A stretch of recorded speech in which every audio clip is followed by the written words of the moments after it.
सुबह उठने में जोर आता है, पढ़ते टाइम नींद आती है। इतनी ठंड में मुझसे उड़कर नहीं पढ़ा जाता यार। कल से पक्का सुबह जल्दी उठ जाऊंगा।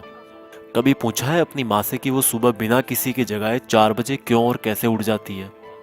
कभी पूछा है अपने पापा को नाइट शिफ्ट से आने के बाद कि पापा कहीं रात को ठंड तो नहीं लगी आपको? कभी पूछा है अपनी माँ से कि कितनी बार रसोई की जल्दीबाजी में उनकी उंगलियां जली है ये सोचकर कि कहीं खाना लेट हो गया तो बस स्टैंड पर अगली बस का वेट करना पड़ेगा। थोड़ा सा सो लूं शायद एग्जाम की टेंशन कम हो जाए। तुम टेंशन से बचने के लिए सोते हो और तुम्हारे पापा तुम्हारी ही फ्यूचर की टेंशन दूर करने के लिए जागते हैं।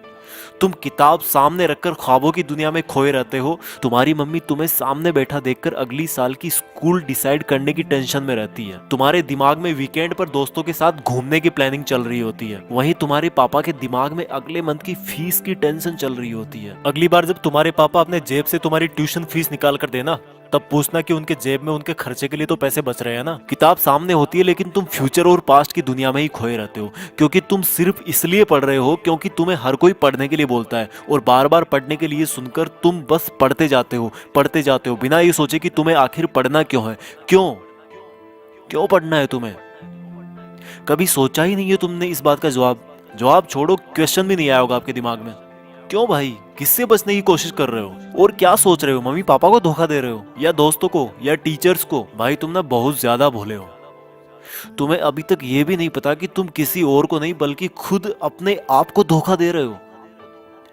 क्यों अपने आप को यार 12 लाख वाली कार के फर्जी सपने दिखा रहे हो? कोई बंगला और आईपैड नहीं मिलने वाला तुम्हें ऐसे पढ़ने का ढोंग रचा करके। ये जो मोबाइल पे तुम डेली दिन में 100 बार फेसबुक और व्हाट्सएप चेक करते हो ना, उससे कई गुना तुम्हारे मम्मी पापा तुम्हारे फ्यूचर के बारे में सोचते हैं। और जब तुम्हारा छोटा भाई या एक दिन तुम्हारा लड़का बड़ा होकर आईफोन या लैपटॉप या बाइक मांगेगा ना, तब तुम समझोगे कि बच्चे की एक जिद पूरी करने के लिए पेरेंट्स को अपने खुद के सपनों से कितना बड़ा कॉम्प्रोमाइज करना पड़ता है। और तुम्हारा पढ़ाई में मन इसलिए नहीं लग रहा क्योंकि तुम सिर्फ पास होने के लिए या फिर कहीं पर सेलेक्ट होने के लिए पढ़ते हो। भाई तुम्हें तो टाइम ही नहीं है अपने आप से 2 मिनट ये पूछने का कि आखिर सब लोग तुम्हें पढ़ने के लिए क्यों बोलते हैं। तुम्हें पढ़ाई बहुत हार्ड लगती है क्योंकि तुम्हें फेसबुक व्हाट्सएप इंस्टाग्राम इजी लगता है, सुबह देर तक सोना इजी लगता है, बिस्तर में लेटकर मोबाइल से पढ़ना इजी लगता है। बेटा अपने पापा को भी बोल दो कि बिस्तर में ही लेटकर ड्यूटी कर ले। अपनी मम्मी को भी बोल दो कि सुबह जल्दी उठकर परेशान होने की जरूरत नहीं है। जब तुम्हारे मम्मी पापा तुम्हारे लिए लेट करके खाना नहीं बना सकते, तुम्हारे लिए पैसे कमाने के लिए लेट कर नौकरी नहीं कर सकते, तो तुम क्या जादू मंत्र चला दोगे बिस्तर में लेटे लेटे? कल पढ़ूंगा, शाम से पढ़ूंगा, मंडे को टाइम टेबल से पढ़ूंगा, हाफ ईयरली एग्जाम के बाद पढ़ूंगा, ठंड कम होगी तब पढ़ूंगा, गर्मी कम होगी तब पढ़ूंगा, कल से जल्दी उठकर पढ़ूंगा, दोस्त के नोट्स मिलेंगे तब पढ़ूंगा, एग्जाम का ब्लू प्रिंट आएगा तब पढ़ूंगा, एग्जाम के 1 महीने पहले पढ़ूंगा,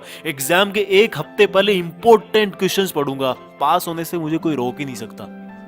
ओ भाई, तेरा ना तो कल आएगा, ना तेरा टाइम टेबल 2 दिन से ज्यादा चल पाएगा, और ना ही किसी दोस्त के नोट से तू टॉपर बन पाएगा। हाँ, सही सुना तूने, मैंने बोला टॉपर। एक बार और सुन ले, टॉपर। तू टॉपर बनने के लिए पैदा हुआ है। तू अपने पापा को नाइट ड्यूटी के चक्कर से आजाद करने के लिए पैदा हुआ है, खुद बिस्तर में लेटकर मोबाइल चलाने के लिए नहीं। और रुक एक बार, तूने कल क्या कहा था कि एग्जाम के 2 दिन पहले इंपॉर्टेंट क्वेश्चन पढ़ना काफी होगा तेरे लिए।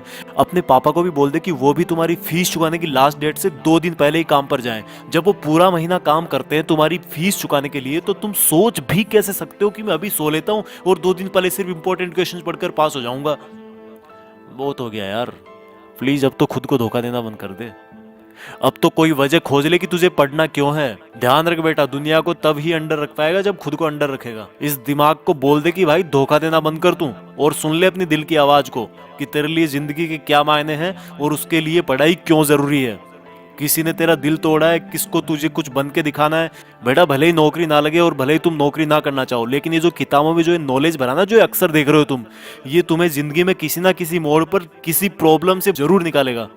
इसलिए जितने भी बड़े लोग हुए ना, उन्होंने इस बात को पहचाना और पढ़ना कभी नहीं छोड़ा है। कल से तू सुबह जल्दी उठकर पढ़ेगा और रोज अपने पेरेंट्स, भाई बहन या रूममेट्स को सरप्राइज देगा। और ये काम तुझे अगले 30 दिन तक रोज करना है। फिर देखना अगर 31वें दिन तू उठकर अपने आप नहीं पढ़ने लगेगा तो तू दोस्तों के साथ फेसबुक व्हाट्सएप पर टाइम वेस्ट नहीं करेगा। जितना टाइम तू फेसबुक व्हाट्सएप पर बिताता है ना, उतना अपने मम्मी पापा के सपने जानने में लगा, जिससे तू किताबों को कभी बोरिंग नहीं समझेगा। और जिस कार को वो अभी तक छू भी ना पाए हो ना, उसमें बैठा उनको, उसमें घुमा, जिस अपार्टमेंट के गार्ड ने उनको सामने खड़ा भी ना होने दिया, उसी अपार्टमेंट को खरीद कर और तोड़कर तुम वहां पर अपना 2 मंजिल का बंगला खड़ा करके पेरेंट्स को गिफ्ट कर। जिस स्कूल जिस जगह को तुम्हारे पेरेंट्स बड़ा समझते हैं ना, वहीं पर तुम अपने ज्ञान का दबदबा बनाओगे और अपने पेरेंट्स को प्राउड फील करवाओगे। यार अब तो कुछ बड़ा कर ले, खुद का नाम कर ले, पढ़ने का मकसद ढूंढ ले और मम्मी पापा के और खुद के कुछ अधूरे सपनों और कुछ बहुत बड़े सपनों को अचीव कर ले। सोचने और करने से ही होगा, उठकर पढ़ने से होगा। आज कितना ही छोटा क्यों ना हो तू, पर कल तो नाम तेरा ही होगा।